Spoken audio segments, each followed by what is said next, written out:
D-Ro, Yeah. we were saying as they were playing the postgame sound, you could make the argument that if Dave Roberts had left Blake Snell in there, we'd be talking about back-to-back complete games in this series. Absolutely. And the stuff, Robert. I mean, Blake Snell, it's 3-pitch mix, electric stuff. And then to watch Yamamoto, like, just take apart Milwaukee with splitties, heaters, breaking balls, everything sharp, on point. Yesterday, we did a huge skybox on Yamamoto and kind of the game plan Milwaukee could potentially have against him. They handled 95 plus. Yamamoto wasn't landing his splitter coming into this game. Well, he found it. So there was 3 things I want to dive in on why he was able to have a complete game and have the moment. And they lean on you. Let's go. Let's get into Yamamoto. He's a top 5 pitcher in the game. Take your pick at the top. Paul Skeens, Tarek Skubal, 50-50.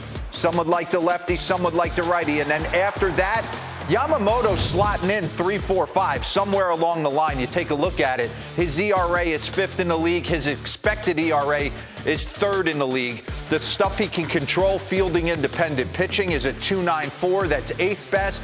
Opponent average and opponent OPS. That's what you got to look at. No one gets any hits off these guys.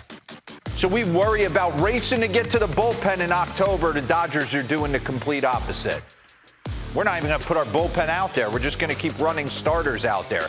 But I love the ability, and we're going to get into the, Kike said it in the postgame. He didn't let the first pitch to Jackson Chourio affect his night.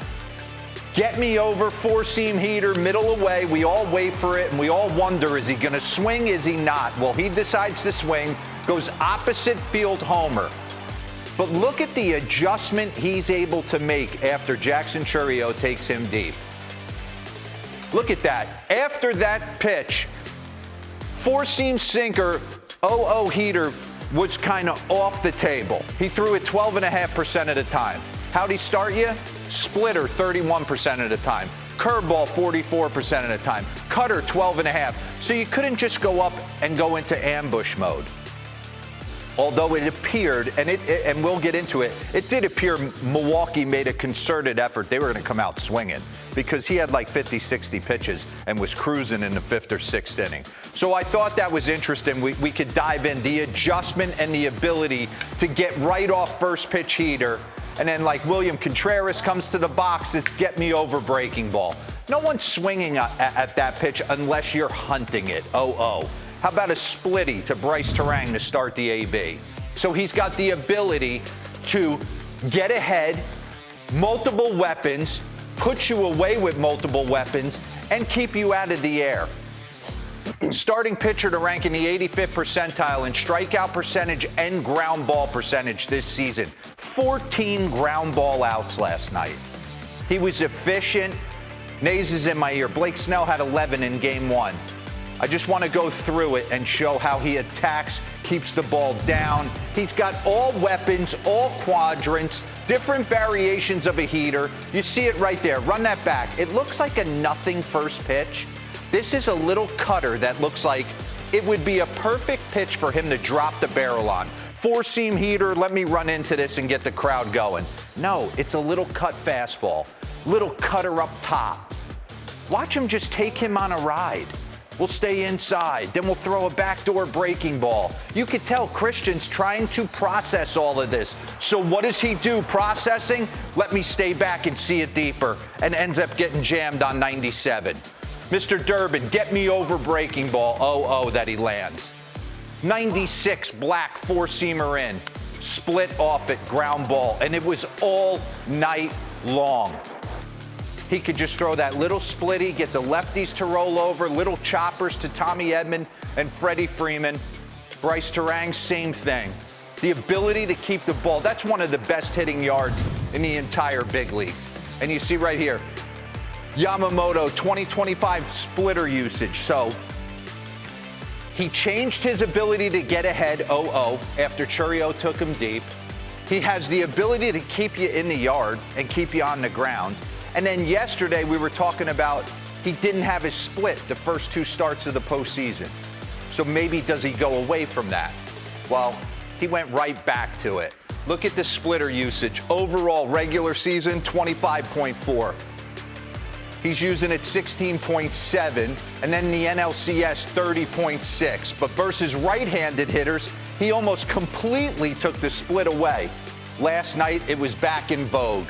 Same thing against the lefties. He was using it. It was nasty for him. So he had every weapon, and we can get into it. Look at the heat maps right here. Regular season, this is hitter's perspective, Nays. You're right here, so you're a right-handed hitter. This is where the split he's gonna end up. It's fumbling out of the zone, down and in. And then it was a spray. He kind of lost it for 2 starts. Last night, he was able to tunnel it down and into the righties and away to the lefties, so he had it back. Want to take a look at another Christian Yelich AB and another Caleb Durbin AB, and just watch the ability to throw a split for a strike right there, to get ahead with a split, throws him 4 in a row, and he just takes him on a ride. I'm never going above the hollow of your knee. I'm going to stay here until you fish at one of them. Same thing with Mr. Durbin. Get me over breaking ball, steals a strike, goes right back to it. He's got you 0-2. Watch this wiffle ball split. Whew. Unbelievable. Just a fantastic job, Robert. I mean, the starting rotation there is just incredible. I mean, Blake Snell, Yamamoto comes out. You're going to get Glass now game 3, Ohtani. Milwaukee's got to find a way to generate some offense. Yeah. Bottom line. An ERA of 1.54 from the starters this postseason. But what did you make of the Brewers' strategy early? They were very, very aggressive at the plate, particularly swinging at pitches early in the count. What did you make of that strategy against Yamamoto? Yeah, it was noticeable. The thing about Yamamoto is the ability to throw multiple weapons for strikes and keep the ball on the ground. So it actually kind of led into him being able to ride it out for 9 innings. But at the end of the day, you say to yourself, if you're the Milwaukee Brewers, they haven't faced back-to-back starters like that the entire season. Yeah. So you almost have to you have to wash it, like Murph says. They've beaten this team 6 teams in a regular season. You have to kind of try to find reasons to believe. And it doesn't get any easier, because tomorrow at Dodger Stadium, it's Tyler Glasnow, and then it's Shohei Ohtani waiting in for him in Game 4.